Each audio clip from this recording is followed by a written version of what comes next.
我爷爷是真的狗，他临死前说给我留了万亿遗产，可当我翻箱倒柜找到遗产时，却发现是一张冥币，气得我当场就把冥币给撕得粉碎。可我万万没想到，几天后，诡异竟然成了硬通货，10块钱冥币就能让诡异叫你大哥，100块冥币就能让诡异给你按摩。想到被我撕碎的万亿冥币，我原地给了自己99个大逼斗。由于我没钱没地位，在诡异降临后活得很凄惨，最终被红衣厉鬼弄得精尽人亡。却没想到我重生回到了诡异降临后，并找到了爷爷给我留下的万亿冥币。我整整用了2天时间才平复下我激动的心情。马上就要诡异降临了，到时候我还不在末世横着走。今天我来到学校，在这几天里，所有人都已经或多或少知道了诡异降临的规则，比如收到诡异任务必须得参加，不参加会死亡。诡异任务随机出现，会不会收到诡异任务？什么时候收到？收到几次？一切看自己的运气。不过，还没人意识到诡异末世已经降临，他们还在期盼秩序稳定，希望一切都会过去。所以同学们还在上学，老师还在上课，正常秩序在勉强维持。突然间，教室里传来一声尖叫，一个女生刚才还和同桌聊得正欢，此刻却眼神惊恐。只见她的课桌上出现了一张血红的字条：诡异任务，午夜食堂。与此同时，教室里另外2名同学的桌上也出现了同样的纸条。出现这种纸条意味着不幸被诡异任务选中，必须要去诡异场景中完成任务。而我也同样收到了诡异任务，与其他几个人的惊恐相反，我眼中流露出一丝兴奋。我抬头看了一眼时间，现在是晚上9点半，距离任务开始还有2个半小时，去食堂的路不过10分钟，足够赶往食堂了。相比于我的淡定，其他几个人显得很惊恐，整个教室已经炸开了火。天哪！这种事情居然是真的，怎么办呢？快去找韩老师，我听他们说诡异任务是会死人的呀。韩老师有什么用？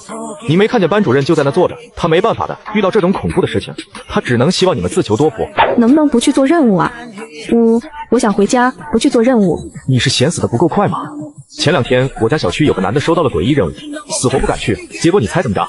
任务开始时间一到，这男的腰上直接就出了一条红线，整个人裂成了2半，听说挣扎了10几分钟才痛苦的死亡。被选上的人也太倒霉了吧！这么恐怖的任务，不知道明早还能有几个活下来。希望我别被选。我的运气一直很好，我注意到自己的同桌怜悯地看了自己一眼，眼神中夹杂着一丝幸灾乐祸，同时悄悄地往旁边移了移，生怕沾染了我的名誉。对此我早就习以为常，这就是人性。那些没被选中的人，自以为能隔岸观火看热闹，看着别人倒霉，殊不知自己也置身事内。我知道自己的同桌2个星期之后就会收到一次诡异任务，然后在任务中被厉鬼撕成碎片。随着放学的铃声响起，教室里的学生一个个背着包离开，他们没有被任务选中，一个个背着书包跑得飞快，生怕午夜食堂的任务找上了自己。学校里的学生越来越少，教室里的灯衣渐渐熄灭，最后只剩下我所在的教室还亮着灯。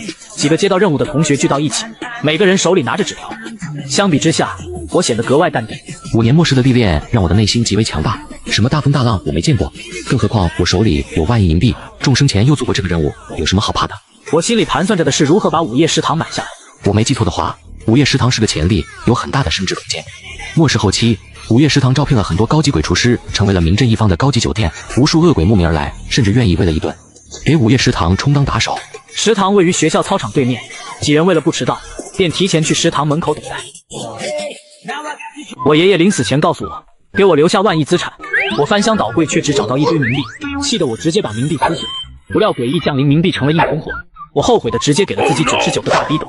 好在我重生回到了诡异降临时期，此时我和几个同学都收到了一个任务，晚上12点去食堂服侍诡异。很快时间来到12点，一个身材凹凸有型的女子走了过来，她是食堂经理。工作时间到了，各位新来的侍者，我是午夜食堂的经理。为了保证各位工作的顺利，我需要向你们说明午夜食堂的规则，请务必要遵守规则。食堂经理的命令不能违背，你们必须忠实的执行我的命令。第二，前来消费的是客人，对待客人要有礼貌，无论客人提出什么要求，都需要无条件满足客人，即使是我也要满足客人。说完规则之后，经理对几人招了招手，示意我一行人进入食堂。进入食堂大门，里面的血腥味浓郁极了。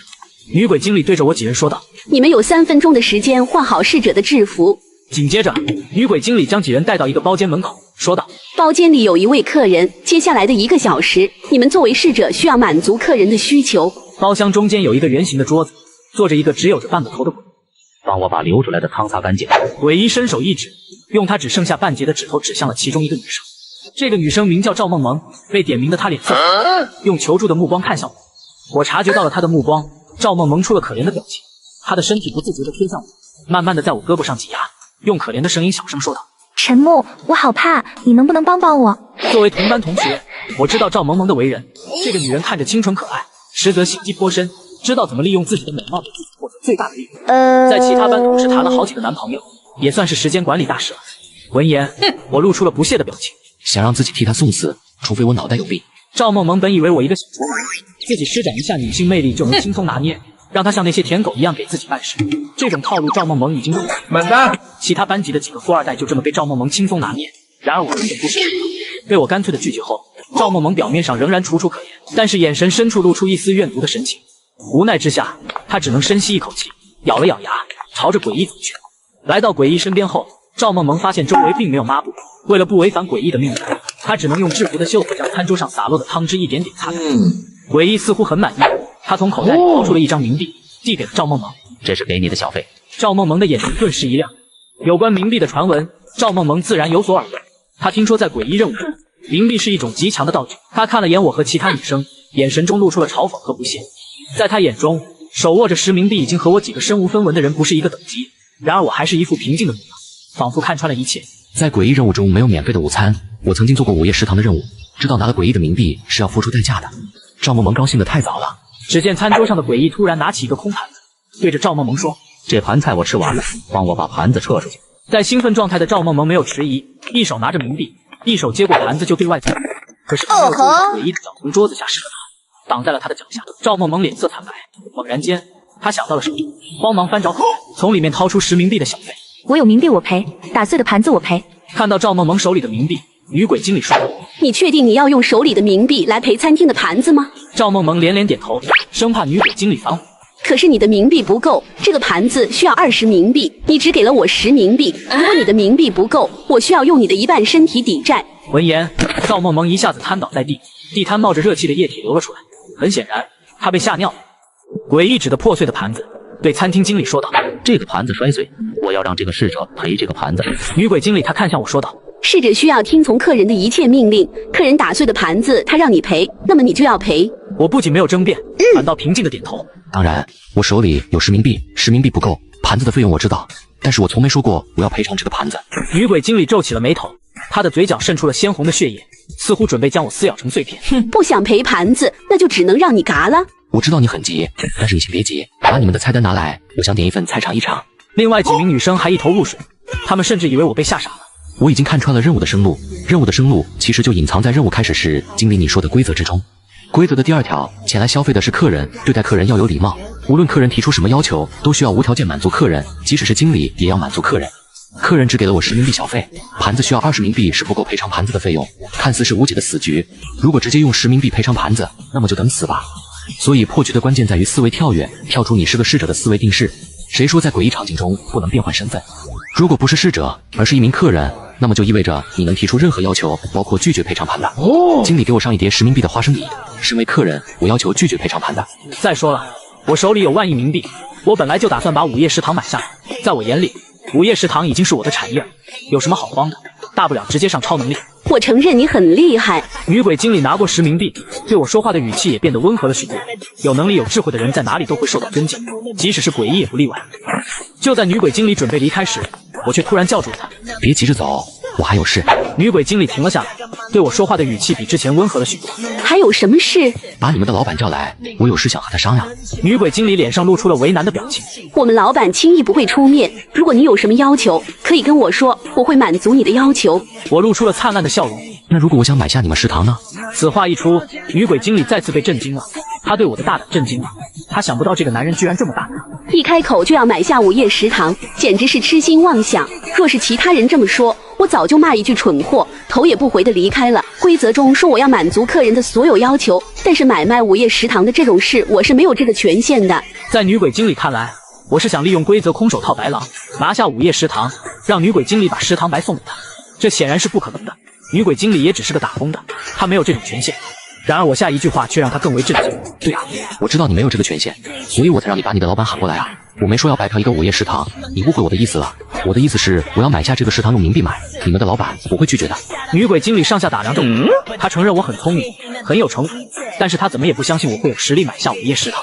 虽说现在午夜食堂经营不善，已经濒临倒闭，但是想要买下这个食堂，没有上千万的冥币，显然是很难做到的。上千万的冥币，这简直是一个天文数字。眼前这个年轻人有1000万冥币，说出来没人会相信他，隔着糊弄鬼啊！没错，我要动用超能力。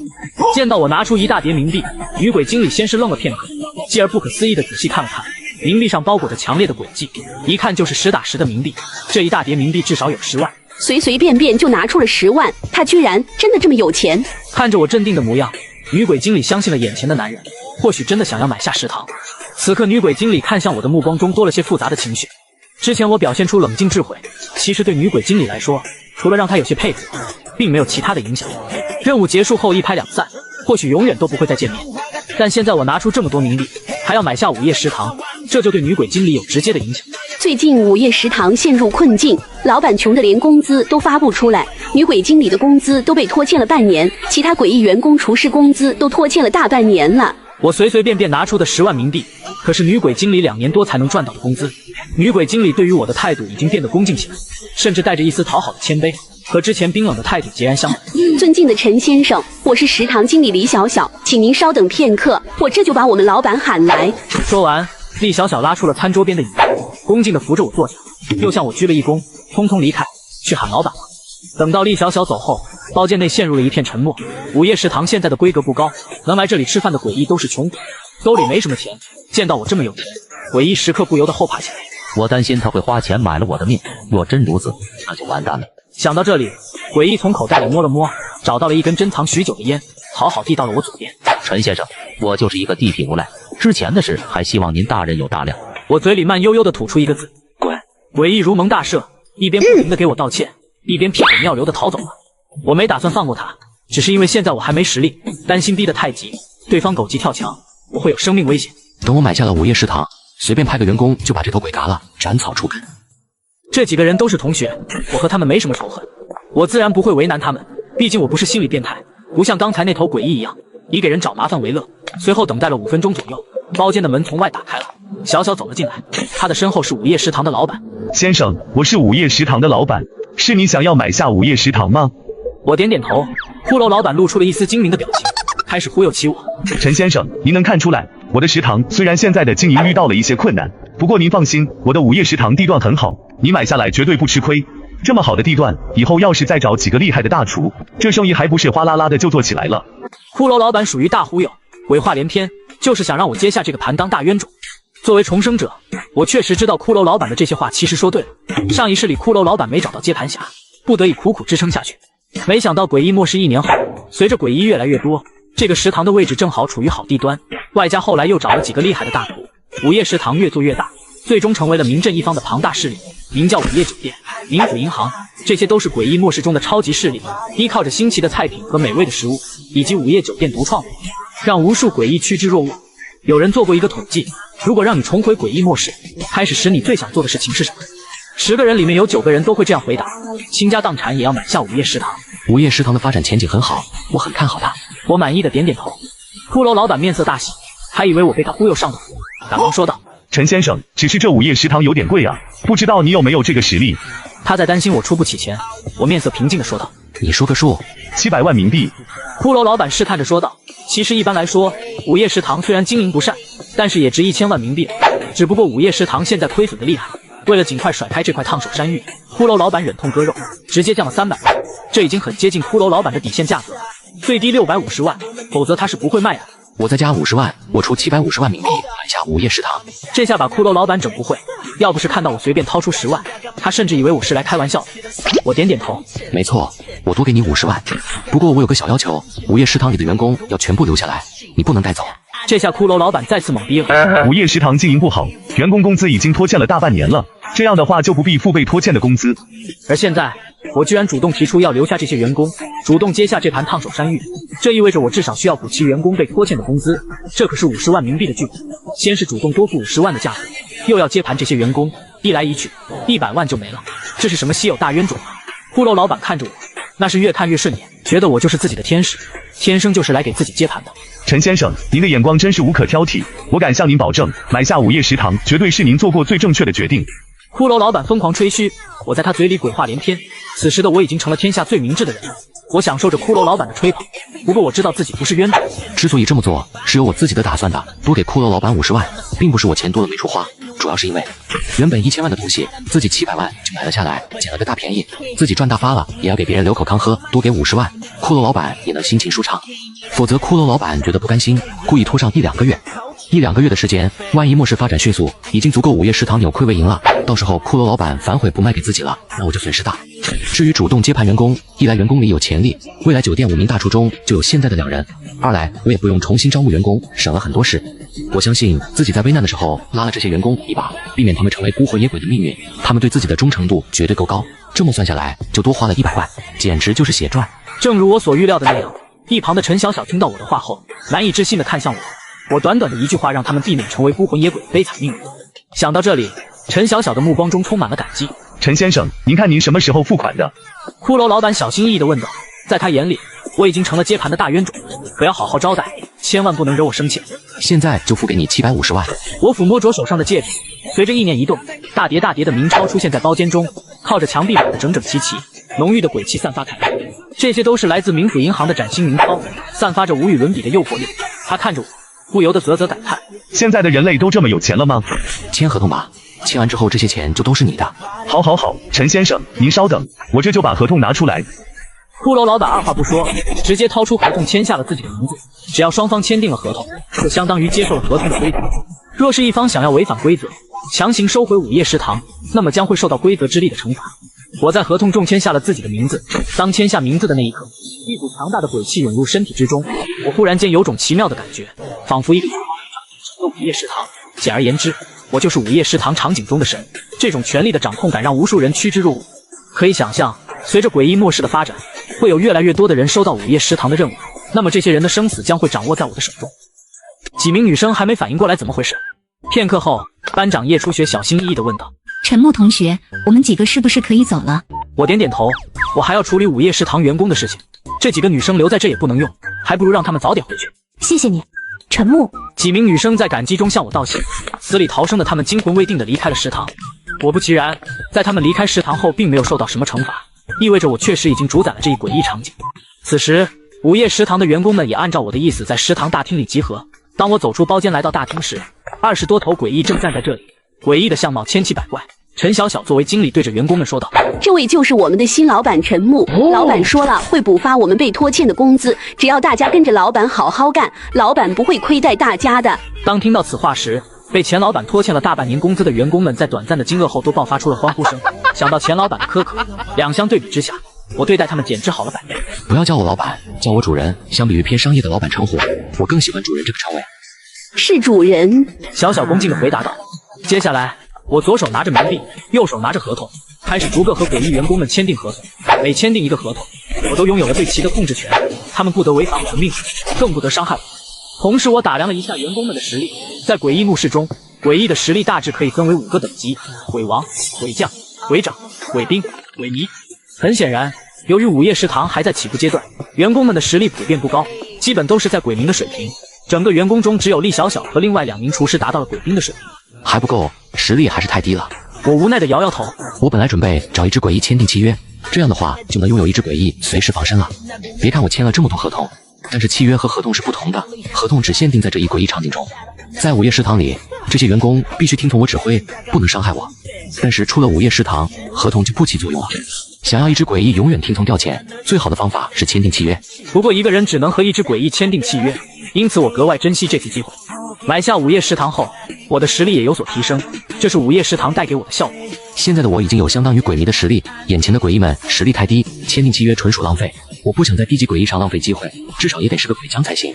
签订合同的时候，厉小小离开了一会儿，不一会儿，厉小小又回来了，不过他的手上提着一只诡异。陈木定睛一看，才发现厉小小提着的诡异，赫然是刚才那个想害死陈木的诡异客人。主人，我把他抓回来了，请您处置。他只是个鬼民等级的诡异，实力很低，厉小小对付他轻轻松松。直到这一刻，这头诡异才真正后悔，他意识到自己惹上大麻烦。我对瑟瑟发抖的诡异说道：你不要慌，我这人很大度的，从来不留个夜仇。听到陈木温柔的语气，诡异悬着的心稍微放了下来。不过内心深处，诡异对陈木多了丝怨恨。我即使不敢伤害陈木，那也准备以后有机会给陈木找点麻烦。哪曾想，陈木下一句话让他如坠冰窟。我这人从不留个夜仇，所以今晚就杀了他吧。我希望明天的世界没有他。得知自己必死无疑，诡异再也不装了，对着陈木破口大骂。然而，还没等他说2句话，就被厉小小带出去干掉了。现在诡异末世刚开始，除了诡异场景外，其他地方并不算危险。午夜食堂固然很安全，但是我不可能永远龟缩在那里。所以，接下来1个月，陈木决定利用之前的记忆，去一些诡异场景寻找道具，提升实力，和强大的诡异签订契约。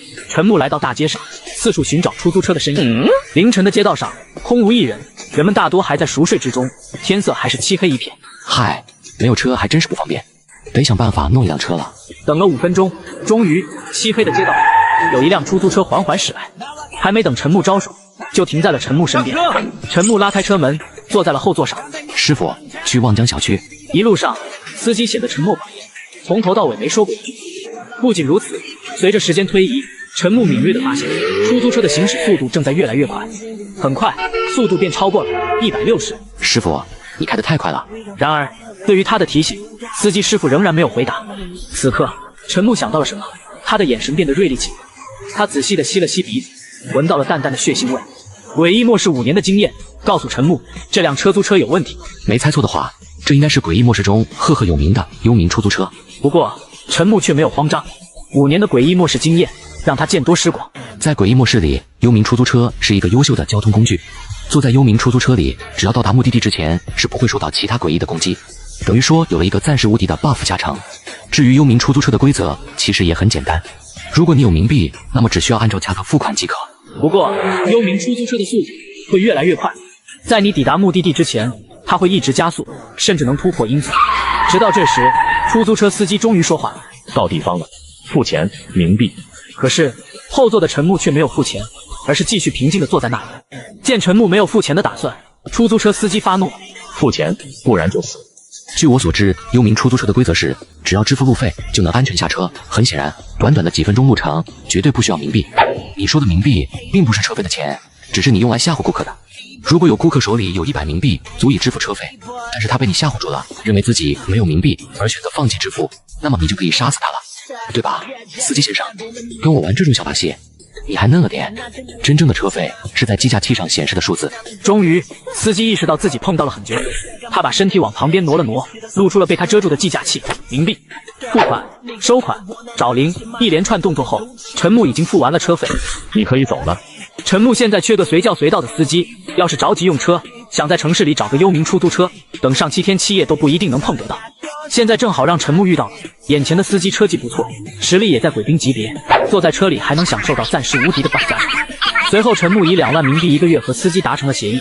他简直不敢相信自己真的有这么好的运气，碰到了一个大富豪，一出手就把自己雇佣成私人司机。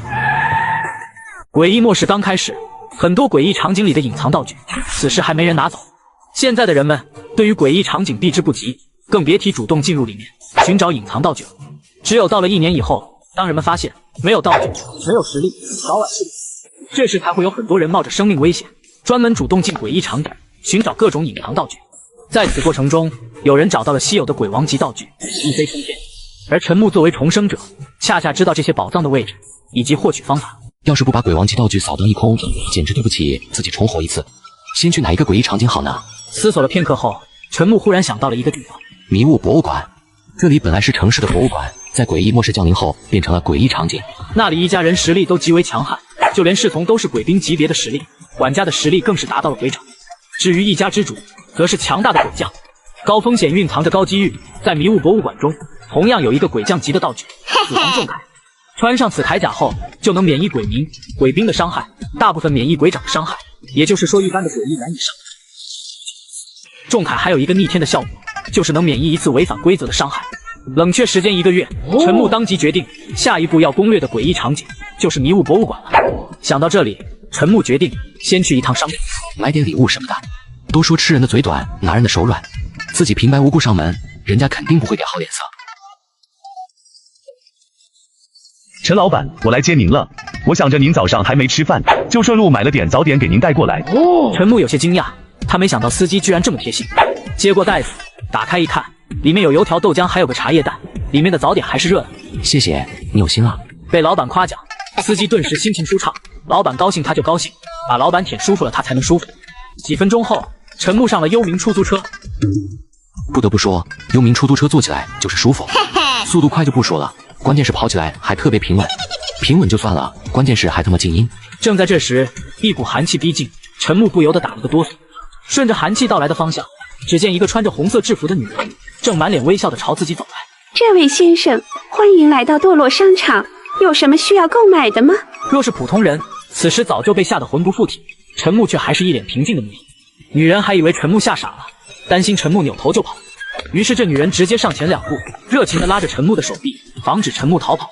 先生，不要想着逃跑哦，在商场里购买东西后，自然就可以离开这里了。呵呵，不用跟我玩这种把戏。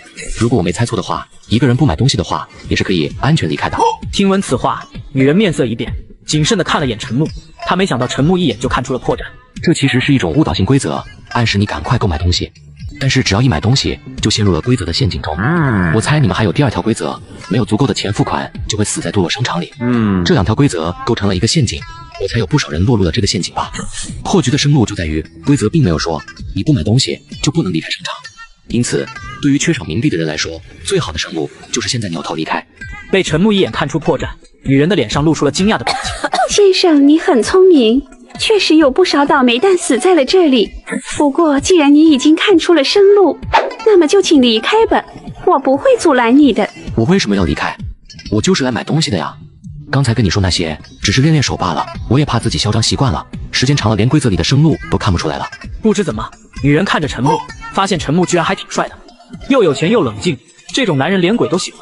想到这里，红衣制服的女人又露出了微笑，上前亲昵地挽着陈木的胳膊，热情地带着陈木进入商场。这里的东西都很贵，买了之后如果不付款是会死的。如果你想买些便宜的，2楼就有便宜的商品，我就在1楼值班。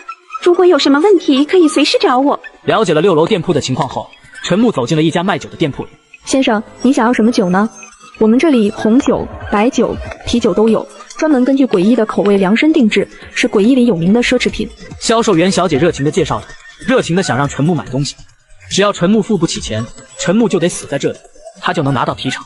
他并不认为陈木有钱能买得起这些奢侈流水。这几天已经有好几个愣头青来了，最后都是付不起钱，将命留在了商店里。在他眼里，陈木不过是下一个愣头青罢了。把你们这里最贵的红酒都给我用礼盒装起来，给我装100瓶。听到陈木张口就要100瓶时，销售员小姐心里呵呵一声。果不其然，又是个愣头青。这里1瓶红酒就得1至2万冥币，最贵的还有10万冥币1瓶的，这小子绝对不可能买得起。很快，销售员小姐就打包好了。直到这时，她对陈木露出了诡计得逞的笑容，就等着陈木没钱付款了。先生，这100瓶红酒一共需要230万，请您付款，否则您需要把头留在这里抵债哦。只见陈木掏出了一叠叠钱，说道：“不就是230万？这点钱我还是出得起的。”这怎么可能？诡异末世刚开始1个月，怎么会有人有这么多的冥币？这人也太有钱了吧！这一幕完全超出了销售员的认知，他不敢置信地看着陈木，连话都不知道该怎么说。片刻后，他从震惊中回过神来，连忙换了一副语气：“先生，您稍等，我这就把经理喊过来。”一出手就是200多万冥币，这个级别的交易已经不是他一个销售员能做主的了，需要商场的经理出面。在等经理过来的过程中，为了怕陈木闲着无聊，销售员跪在陈木身边，开始给他捏起了腿。要是让其他人看见了这一幕，估计得气得吐血。我们进诡异场景，哪一个不是战战兢兢，见到诡异恨不得绕着走？你倒好，居然在诡异场景里当起了大爷，还让诡异给你捏腿，人比人气死人啊！还有没有天理了？作为一只诡异，我已经活了几十年了。这几十年里，我一直是诡异界的最底层，每天都得笑脸迎人，从来没有体会过被尊重的感觉。有这样的老板，自己还有何求？如果不能对老板肝脑涂地，我都觉得自己是白眼狼。那么下一站就带我去城市的博物馆吧，据说那里已经成为了诡异场景迷雾博物馆。是死效忠老板。抱着对老板肝脑涂地的态度，诡异司机开起车来格外卖力，速度比平时都提升了不少。不到10分钟，诡异出租车便横跨了整个城市，来到了城市西侧郊区。路过一个拐弯时，陈木看到公路上有一条明显的刹车印，刹车印直接出了公路，消失在旁边的悬崖边。看来有个倒霉蛋在迷雾中开得太快，直接冲下了悬崖。陈老板还要再往前走吗？您没有收到血色小纸条，不用参加迷雾博物馆的诡异任务。但是我不得不提醒您，如果您再继续往前走的话，进入了迷雾博物馆的范围，那么您将会强制参加诡异任务，只有活着完成任务才能离开。我知道，但是我必须得去一趟迷雾博物馆。最终，司机下车给陈木拉开车门，恭敬地目送陈木。陈木独自一人朝着迷雾博物馆走去。走在浓雾中，陈木心里有些发怵。在迷雾博物馆大门外，还站着几个穿着现代衣服的人。陈木对此并不意外，他没猜错的话，这几个人是收到了血色小纸条，不得已咬着牙来参加诡异任务。两个年轻人见到有同龄人，连忙对着陈木打招呼，似乎想要拉他入伙。哥们，你也收到了这个叫迷雾博物馆的诡异任务？陈木没有回答。经验告诉他，在诡异任务中没有朋友一说，别说是素昧平生的朋友，就连亲如手足的兄弟，在诡异任务里都会反目成仇。见到陈木没回答，两个年轻男人自讨没趣，扭过头说自己的话，没再搭理陈木。然而汪大富怀里的小三却一脸惊恐地看着陈木。宝贝，被吓到了，别怕，我什么大风大浪没见过，这点小事就包在我身上。小三指着陈木，用颤抖的声音说道：我刚才看到他从一辆出租车上下来了，可是我看到那个出租车的司机，那个司机没有眼睛。只见陈木正双手插兜，站在原地，用冷漠的目光扫视了四人。别再看我了，如果我是诡异的话，你们还能活着站在这里？与其猜测我的身份，不如多为自己考虑考虑，想想怎么在接下来的任务里活下去吧。切，这人真是个傻逼，都到诡异任务里了，还来装逼。就是我们拉他入伙，他还装清高不愿意。出门在外没有兄弟帮衬，看他怎么在诡异任务里活下去。像这种单打独斗的，死得最快。咱俩好兄弟互相照应，咱俩都会活下去的。汪大富也有些不爽，他安慰着怀里的小三：别怕，就是个装逼的愣头青罢了。年轻人没本事没资源，都是初生牛犊不怕虎。你好好跟着我，我有的资源不是这种小年轻能比的。汪大富花了几百万搞来的冥币，此刻正藏在他的裤裆里。之所以藏在那里，主要是怕被人偷走。正在这时，陈木感觉到手里多了些东西，他低头一看，自己的手上不知何时出现了一张血色小纸条。诡异任务，迷雾博物馆。在陈木阅读小纸条的时候，其他几人已经走上前去，来到了迷雾博物馆的大门前。又有新客人来了，快请进吧。都说不能空手拜访，这是最基本的礼貌和尊重，在诡异中也同样如此。可是来的这20-30批客人，无一例外，全部都是空着手来的，一点也不懂礼貌和尊重。其实老管家误会这些人了，这些人都是来做诡异任务，挣扎在死亡线上求生，还带礼物，不带几把刀防身，都已经是对诡异的尊重。见到陈木一上来就给自己送了个礼物，老管家顿时眉头舒展，对陈木的印象立刻好了不少。这个年轻人不错，又有背景，又懂礼貌。陈先生，你放心，我虽然只是个管家，但是在公爵家里说话还是有一定分量的。你尽管做客，我保证你能活着离开迷雾博物馆。但凡陈先生受到一点皮外伤，那都是我招待不周。陈木相信老管家的话，老管家确实有一定地位，就算陈木给了公爵一耳巴子，老管家都能让陈木活着离开。在老管家的带领下，陈木来到了公爵的客厅。此时，另外4个人已经在大厅里等着。夫妻本是同林鸟，大难临头各自飞。这种场景在诡异末世中很常见。人性的丑恶和自私，在诡异任务中一览无余。为了帮各位打发时间，公爵大人特地为各位准备了一场小游戏。这场小游戏的名字叫躲猫猫。为了各位客人能玩得愉快，请务必遵守以下规则。兄弟，这个老管家也太狠了吧，规则太严了，根本没打算给我们活路啊。对呀，展览品不能碰，这还说得过去。但是除了地面和墙壁，其他不能动的东西都是展览品。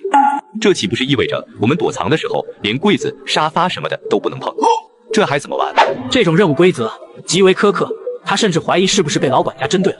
此时的陈木正一边思索，一边在博物馆里走走看看，趁着游戏还没开始，仔细观察博物馆里的环境。不能碰展览品，意味着在遇到保安时，不能用手边的东西还击，只能被动躲藏，还得注意别碰到桌子椅子。这种情况下，想要躲藏2个小时，简直太困难了。不对，一定是有生路的。所以这几条严苛的规则到底在暗示我什么呢？就在陈木苦思冥想时，墙上的钟表突然发出沉闷的声音。5分钟到了，游戏开始。根据陈木以往的经验，那4个人如果没有发现生路，能活下来的不超过2个。游戏开始1分钟，保安开始从迷雾中出现。我操！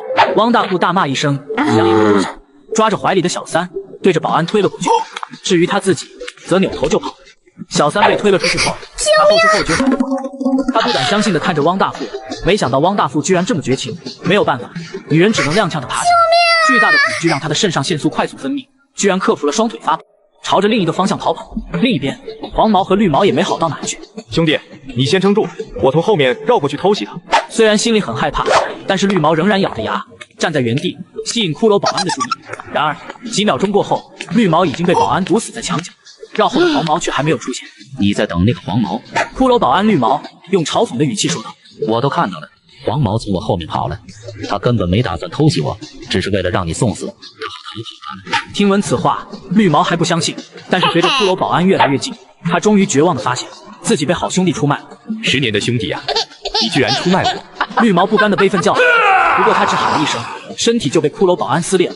听到背后传来的叫喊声，已经跑远了的黄毛露出了嘲讽的表情。都什么时候了，还相信好兄弟？好兄弟不就是用来出卖的？此时，陈木站在一处钟表前，面色平静。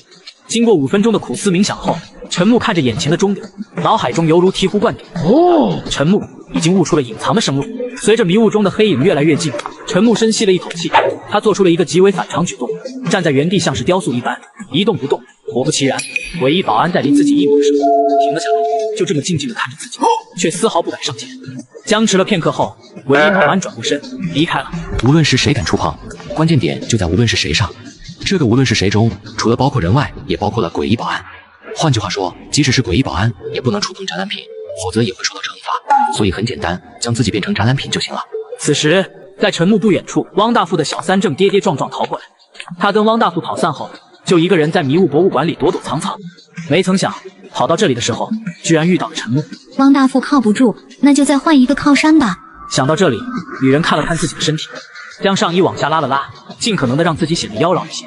帅哥，我看你是一个人来的，正是血气方刚的年龄，一个人不会很寂寞吗？呵呵，你应该去找汪大富，不用想了，我是不会用我的资源去帮助你的。这时黄毛一个人走了过来，陈木早就看出来了，黄毛这个人心狠手辣，不是一个好人。对于这种危险人物，陈木向来是主动远离，以免给自己惹上麻烦。当然，如果黄毛不识相，想要对陈木动什么歪脑筋，陈木也不会心慈手软。大哥，我看你这么厉害，要不你带带我吧？大哥你放心，我这人最讲义气了，你让我干什么，我绝对不推辞。陈木反应冷淡，这种阴狠的人，他是不可能收为小弟的，那叫引狼入室。那我让你现在去死，你不是说你绝不推辞吗？那你去死吧。黄毛被陈木对了，顿时被噎住了，不知道说什么好。正好，小三也被陈木拒绝了。黄毛看着小三的身体，不由得心里痒痒，又朝小三发出了赌对邀请。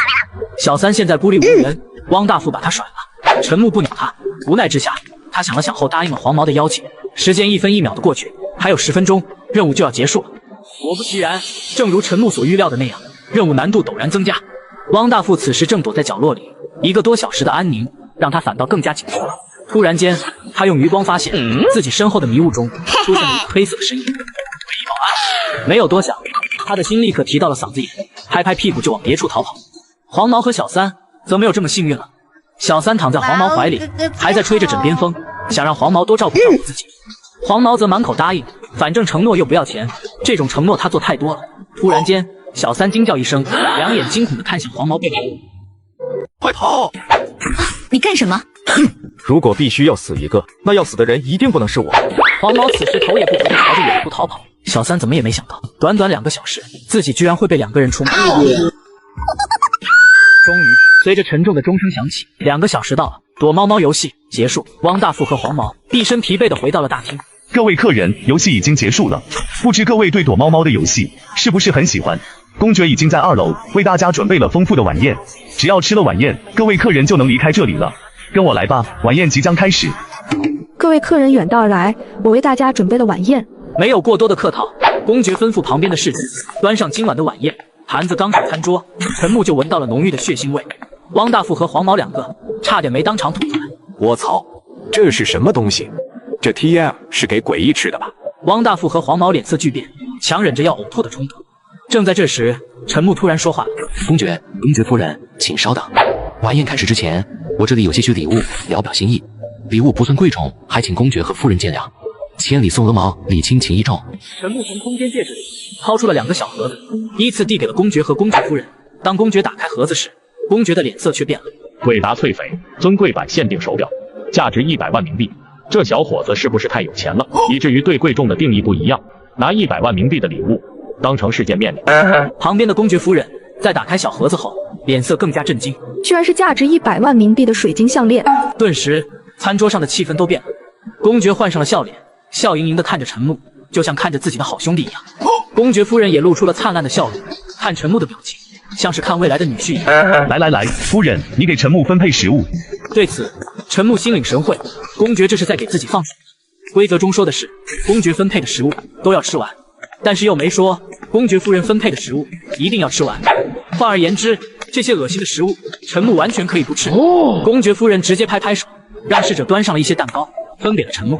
这一突然的转变，让汪大富和黄毛目瞪口呆。我操，还能这么玩？汪大富脑袋里灵光一闪，想到了自己裤裆里还有10冥币没用呢。想到这里，汪大富清了清嗓子，直接站了起来。公爵大人，公爵夫人，我这里有更加珍贵的礼物送给2位。只见他从裤裆中拿出沾满尿骚的东西，像宝贝一样放到公爵面前。公爵低头一看，10冥币。我虽然落魄了，但好歹还是诡异中的贵族。你那个10冥币过来是什么意思？羞辱？你在羞辱我啊！更让公爵感到被羞辱的是，汪大富居然从裤裆里掏出来这10冥币。如此一通逆天的操作，顿时让公爵发飙。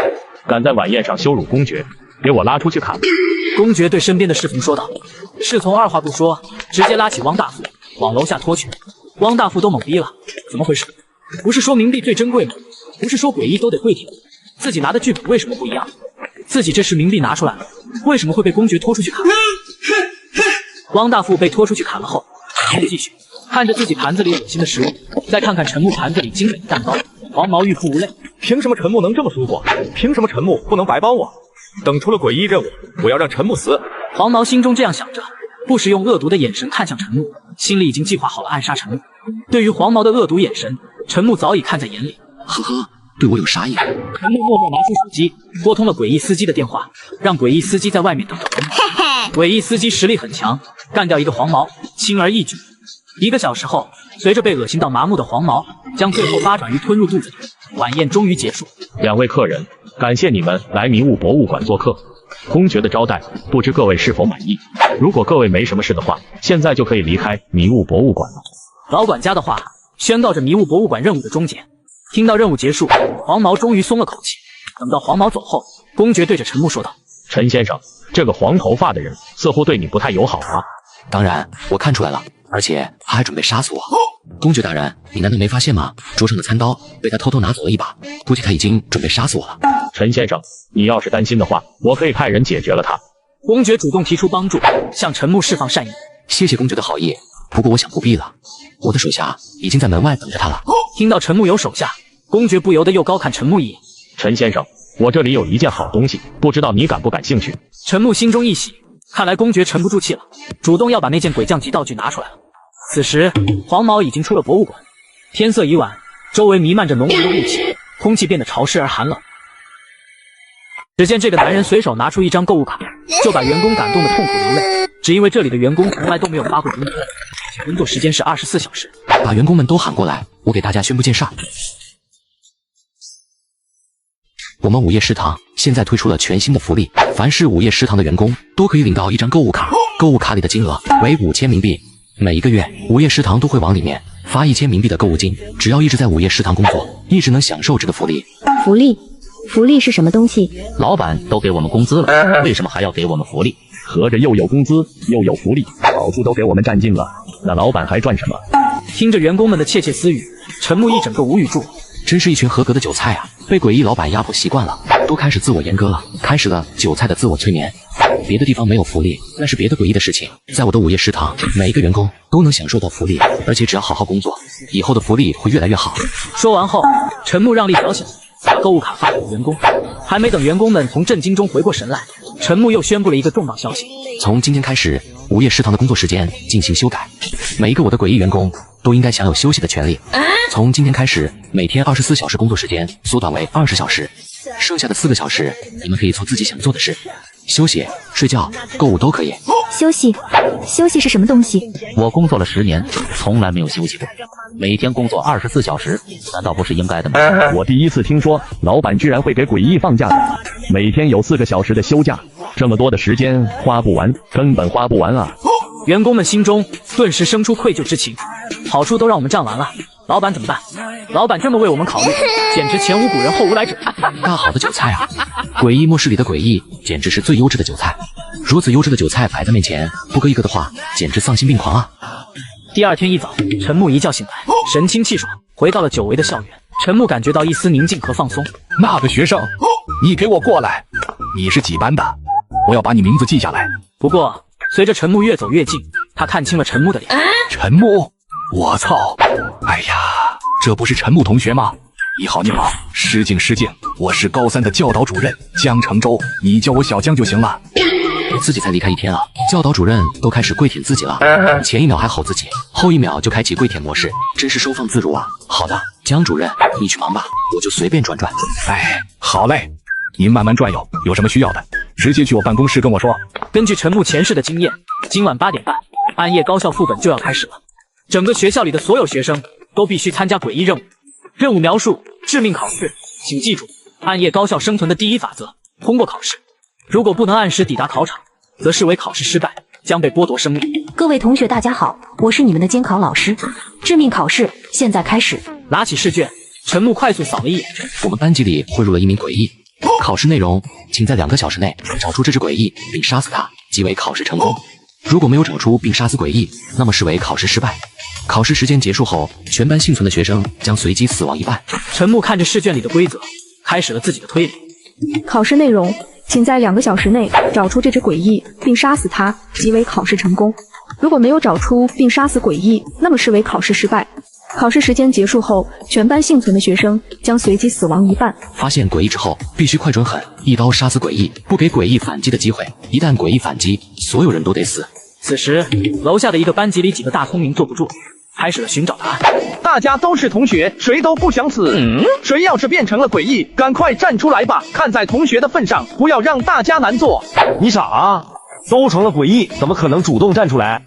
得我们去找出来啊！你们看那个男生，他一直坐在位置上没有动哎。你们还记得试卷上怎么说的吗？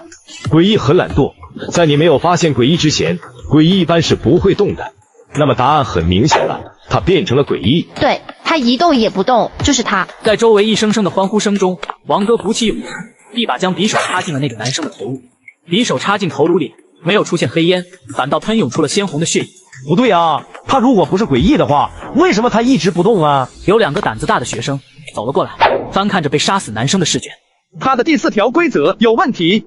个人规则：考试开始后，你必须一动不动，保持半个小时。期间，无论别人说什么，对你做什么，你都不能有任何回应，否则你会被处死。来了，期待已久的答案终于来了。就在大家还在同学里面寻找谁是诡异时，陈木开始反复默读规则3，想要从中找到蛛丝马迹。终于，他发现了关键破绽。与此同时，陈木所在的班级里也出现了这样的情况：有一名考生一动不动，引起了其他人的注意。不用试了，他不是诡异，他只是被第4条规则束缚着，不能说话罢了。果不其然，又过了10分钟，第4条规则的束缚刚一结束，那名考生连忙大喊：“我不是诡异，我现在能说话了。陈默，谢谢你救了我。”眼见着考试时间就要过半，整个暗夜高校里没有一个班级成功找到隐藏的诡异。各位同学都安静下来，听我说，我已经找到诡异了。你找到诡异了？诡异是谁？快说！隐藏在教室里的诡异，其实就在我们每个人眼前，他就在那里坐着，每个人都能看得到。我们的监考老师，你就是隐藏在班级里的诡异。规则中只是说了，我们教室里有一名诡异，但是规则有规定，诡异不是监考老师吗？我去，还真有道理啊！听到了学霸给出的答案，所有考生都觉得很有道理，他们迫不及待的要交卷。你们确定交卷吗？确定。考试终于结束了，终于能回家了。我宣布你们的考试答案错误，所有考生随机死亡一半。考试结束，活着的考生，恭喜你们可以回家了。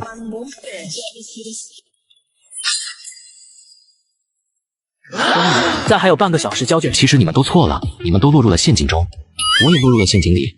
不过我很快发现了异常，规则3其实玩了一个文字游戏。诡异和人类一样，都有4条胳膊和腿，从外表上很难发现谁是诡异。这2句话之间用的是句号隔开，这意味着这2句话并没有必然的逻辑因果，并不是因为诡异和人一样有4条胳膊和腿，所以从外表上很难发现谁是诡异。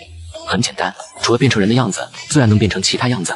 变成空气，变成液体或者变成物体。这个时候，我们才应该回过头来理解前一句，在前一句中寻找提示的线索。诡异和人类一样，都有4条胳膊和腿。于是我开始留心有没有桌椅板凳发出声音。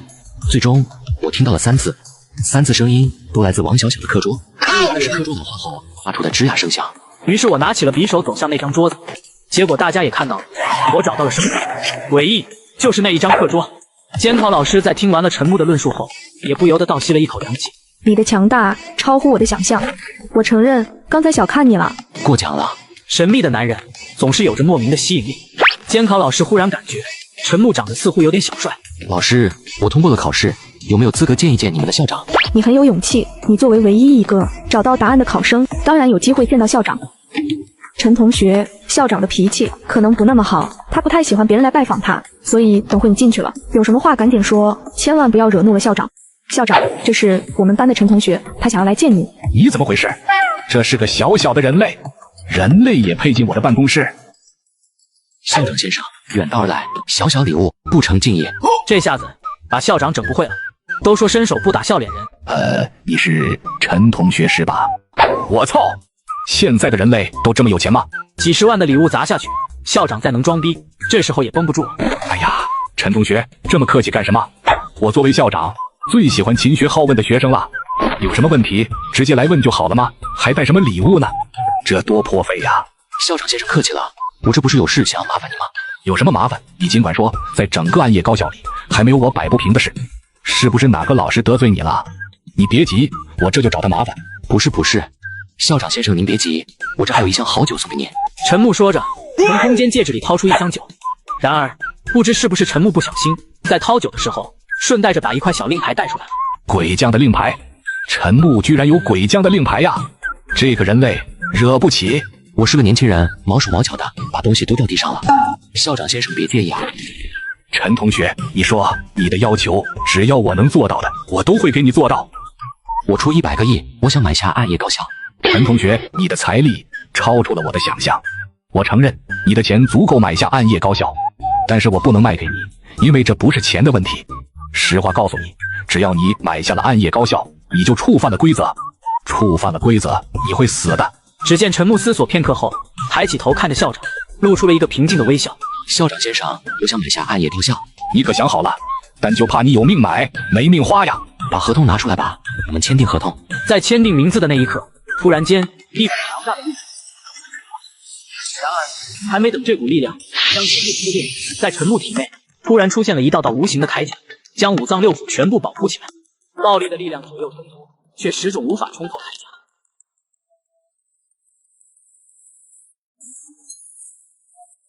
我认钱不认人，给我钱，我帮你做事。既然你找我，做不做都要给。记住，少一个子儿，绝不放过。可恶啊！又让他装到了。这个年轻人到底还有多少底牌？陈董，您请上座。陈木这波赢麻了呀！我对管理学校不怎么在行，管理学校的事情就交给你了。全校的老师集合，来见新的校董。10分钟不到，100多名老师集中在陈木面前。从今天开始，暗夜高校就是我的产业了。我来暗夜高校只做3件事：加钱，加钱，还是他妈的加钱！所有员工的工资一律翻倍。他们每个月的工资只有2000，翻倍之后直接就变成了4000。这可是4000块的巨款啊，花不完，根本花不完。散会。陈木掏出手机，喊司机来接自己。另一边，在陈木离开后，学校的老师们准备去吃饭了。已经是午夜11点，对于诡异来说，是时候该吃午餐了。老师们被领到了一个大房间，桌子上全是琳琅满目的精美食物。经理，你是不是带我们来错地方了？不好意思，主人临时通知，所以我们准备的工作餐有些简陋。有的诡异老师掏出了手机，开始拍摄眼前的饭菜。别误会，诡异末世里，诡异也是与时俱进的，他们也有手机等电子产品。哎呀，又是普普通通的一餐。别吹牛了，哪里能提供这样的工作餐？我这就过去给老板打工，工资分文不取。骗你全家复活，这就是工作餐。在诡异世界里，全家复活是一个恶毒的咒骂语，等同于全家暴毙，螺旋升天。陈董是真拿大家当兄弟，不给陈董打工，这辈子简直就白死了。诡异世界里，白死了等于白活了。此时暗夜高校外围，几只鬼兵级的诡异正躲在阴暗的角落里。现在正值午夜时分，正是孤魂野鬼游荡的时候。这几只诡异正拿着个手机，津津有味地看着视频。老大，你看这个视频，这个视频我也看过，这种待遇确实让鬼眼馋啊！要不老大，我们去投靠陈董怎么样？投靠？呵呵，你以为我们是谁啊？就我们这种实力的诡异，人家陈董见都不见我们，我见到陈董那都是要给陈董磕头的，还想着投靠陈董。也不想想人家理不理你，别再意淫给陈董打工了，那种事只在梦里有。现在来活了，赶紧打起精神，给那个人推销我们的贷款。迎面走来的那个人正是陈木先生，打扰您了，我们这边是推销贷款的，请问您有需要贷款吗？不好意思啊，我不需要。先生，我们的利息真的特别优惠，您看我们的合同，您找我们借10万，每年的利息只要100，还没有一瓶水贵呢。您就是存进银行吃利息，每年也能白赚几千啊！呵呵，我看你们的实力不错，都是鬼长级别的诡异。这么样吧，你们有没有兴趣给我当保安？区人类，欺我太甚，让我们当保安，你也配？就凭你一个人类，也敢来奴役诡异？我知道你们很急，但是你们先别急，我还没说待遇呢。包吃包住，月薪1万，每天都有4小时假期，每个月有弹性休假，能享受午夜酒店的工作餐，有购物卡等福利，年终有奖金。跟着我好好干，升职加薪，走上鬼升巅峰不是梦。这个人类在开玩笑，怎么可能有这么好的待遇？就算诡异界的超级势力，像府、冥府、银行什么的，都不可能开出这种待遇。唯一能和这种待遇媲美的，估计也只有陈董开的午夜食堂和暗夜高校了。等一下，他说什么？午夜食堂的员工餐？难道说他是陈董？忘了告诉你们，我的名字叫陈木，他们喊我陈董或者陈老板。老大，我在视频里看过陈董的照片，和眼前的年轻人一模一样。这就不奇怪了，这就不奇怪了。陈董，您准备什么时候奴役我们？他们已经迫不及待，想要享受奴役生活。路上，这几个诡异保安碰到了另外一头诡异。这头诡异见到对方兴奋的样子，不解地问道：“你们怎么这么高兴？难道今天害死了不少人类？不是，我们要去给人类打工啊！给人类打工？天哪！你们丢尽了诡异的脸，居然被人类奴役了！人类是怎么奴役你们的？你看，陈董给我们开了这些待遇。人类真是太可恶了，这种奴役生涯实在太痛苦了。大家都是兄弟，把你们的员工卡给我，就让我替你们来承受这份痛苦吧。”来了！就当陈木想买栋别墅作为自己住所的时候，老板一看陈木有点呆，本来5000万的人，却喊价到1个亿，而且还是一间毛坯房。可是就当陈木要给钱时，老板却求着要免费送给陈木。小兄弟，你知道把这些别墅买下来得多少钱吗？得这个数，5000万冥币啊！你有这么多钱吗？才5000万，挺便宜的，我买了。随着陈木拍手，一叠叠崭新的美钞顿时出现在了旁边的地上。他竟然真的有冥币，而且还有这么多。好了，别废话了，签合同吧。他看着眼前的陈木，眼神之中流露出了一丝贪婪。眼前的年轻人居然这么有钱，随随便便就能拿出5000万冥币，自己是不是要价太低了？这个年轻人的实力是鬼长初级，自己是鬼长中级，从实力上来说，自己比年轻人更强一些。而且这里是诡异场景，是自己的地盘了，规则什么的都是我能改变的。眼前的这个年轻人在我的地盘，肯定不是我的对手。那么5000万卖给他就有点亏了，不行，我得再提价。小兄弟啊，不好意思，我还没有跟你说山水庭院的规则呢。进入山水庭院，想要活着离开，你必须完成下面2个规则：一，用1亿冥币购买山水庭院的一栋别墅；2，邀请不少于2位朋友来你的新家做客。只有你做到了这2点，遵守了规则，才能活着离开山水庭院。陈木忽然觉得自己是不是表现得太和蔼了，以至于让人觉得他很好欺负。本来跟诡异玩玩人情世故，人家诡异又要完成人情世故。好啊，正好我有几个朋友说不要搬新家了吗？我想请他们来做客。只见陈木打开卡片，在卡片中写上了邀请语。写好了卡片后，资本家诡异说道：“山水庭院里有诡异信鸽，你把地址告诉我，我会让信鸽寄过去的。”不用了，有人在外面等着我，我会让他送出去的。陈木将几张卡片从出租车的车窗扔了进去，出租车很快掉头。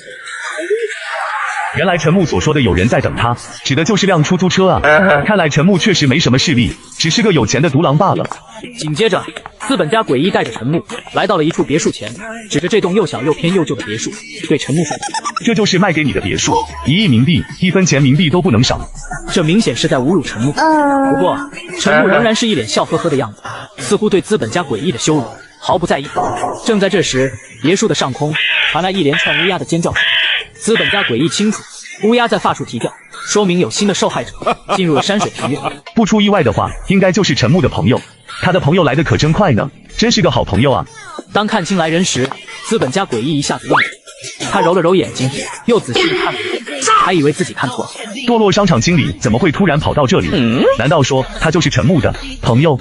陈先生，您是我们的至尊黑金客户，我代表堕落商场前来祝贺您。